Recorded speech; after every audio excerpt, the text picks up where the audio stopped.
ഇത് മാസ് മോട്ടോഴ്സിൽ നിന്നാണ് Honda Activa 5G നമ്മൾ വർക്ക് കംപ്ലീറ്റ് ചെയ്തിട്ടുണ്ട്. അതിനകത്ത് നമുക്ക് പറഞ്ഞിരുന്ന വർക്ക് എന്ന് പറഞ്ഞാൽ എഞ്ചിൻ ഓയിൽ ചെക്ക് ചെയ്യുക, ആവശ്യമെങ്കിൽ ടോപ്പപ്പ് ചെയ്യാം. പിന്നെ ബാക്കിലത്തെ ബ്രേക്കിൻ്റെ ഹബ്ബ് മാറ്റുക, അത്രയാണ് പറഞ്ഞിരുന്നത്. നമുക്ക് ബ്രേക്കുമായി ബന്ധപ്പെട്ട് നമുക്ക് അതിൻ്റെ ബാക്ക് ബ്രേക്കിൻ്റെ ഹബ്ബ് മാറ്റി പുതിയതിട്ടിട്ടുണ്ട്. ബ്രേക്ക് നല്ല രീതിയിൽ തേയ്മാനം വന്നു പോയിരുന്ന ഹബ്ബ്. അതേപോലെ തന്നെ നമുക്ക് അതിൻ്റെ ലൈനർ മാറ്റേണ്ടി വന്നിട്ടുണ്ട് കേട്ടോ. ബാക്കിലത്തെ ബ്രേക്ക് ലൈനർ മാറ്റിയിട്ടുണ്ട്, ഈ ബ്രേക്കിൻ്റെ അഡ്ജസ്റ്റ്മെൻറ്റ് മാറ്റിയിട്ടുണ്ട്.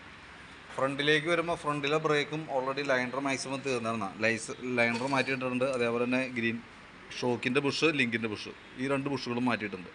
ബ്രേക്കിൻ്റെ കേബിളുകൾ ടൈറ്റാണ്. അത് നമുക്ക് വളരെ സ്മൂത്തായിട്ട് കിട്ടില്ല. കാരണം ബ്രേക്ക് കേബിൾ ടൈറ്റ് ആയതുകൊണ്ട് തന്നെ ബ്രേക്ക് ചെറിയൊരു ചതഞ്ഞ രീതിയിലുണ്ടാവുള്ളൂ. അത് കേബിളുകൾ മാറ്റിയാൽ തന്നെ നമുക്ക് ക്ലിയർ ആവുള്ളൂ. അപ്പോൾ മാറ്റം ഉണ്ടാകുന്നതാണ് നമ്മുടെ അടുത്ത് പറഞ്ഞത്. അപ്പോൾ അതും പ്രകാരം നമ്മുടെ തൽക്കാലം അത് ആ രീതിയിൽ തന്നെ സെറ്റ് ചെയ്തിട്ടുണ്ട്. അപ്പോൾ അതിൻ്റെ ഒരു പോരായ്മ ഫ്രണ്ട് ബ്രേക്കുകൾ യൂസ് ചെയ്യുമ്പോണ്ടോ. ബാക്ക് ബ്രേക്കിൽ അത്ര കിട്ടണില്ല, പക്ഷെ ഫ്രണ്ട് ബ്രേക്കാണ് പ്രോബ്ലം. ബാക്കിലത്തെ ബ്രേക്കും ഒരു ടൈറ്റ് പോലെ ഫീൽ ചെയ്യും കേട്ടോ. നമുക്കൊരു ഹാർഡായിട്ടുള്ള രീതിയിൽ, കാരണം ആ കേബിൾ ടൈറ്റ് ആയിക്കുമ്പോൾ അത് മാറ്റാതെ കൊണ്ട് നമുക്കത് സെറ്റ് ചെയ്യൽ നടക്കില്ല. സെറ്റ് ചെയ്താലും അത് ചൊവ്വാവില്ല. അപ്പോൾ മാറ്റം ഉണ്ടാകുമെന്ന് പറഞ്ഞത് കാരണം പഴയ ബ്രേക്ക് ലൈനർ കേബിളുകൾ തന്നെ നമ്മൾ ഇട്ടേക്കണേ. ബ്രേക്കിൻ്റെ ഫ്രണ്ടിലത്തെയും ബാക്കിലത്തെയും ബ്രേക്ക് ലൈനറുകൾ മാറ്റിയിട്ടുണ്ട്.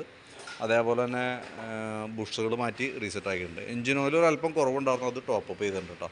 ഇത്ര വർക്കാണ് നമ്മൾ മെയിനായിട്ട് ചെയ്തേക്കുന്നത്. വേറെ നമുക്ക് ജനറലായിട്ട് സർവീസോ വേറെ വർക്കുകളോ ഒന്നും പറഞ്ഞിട്ടില്ല.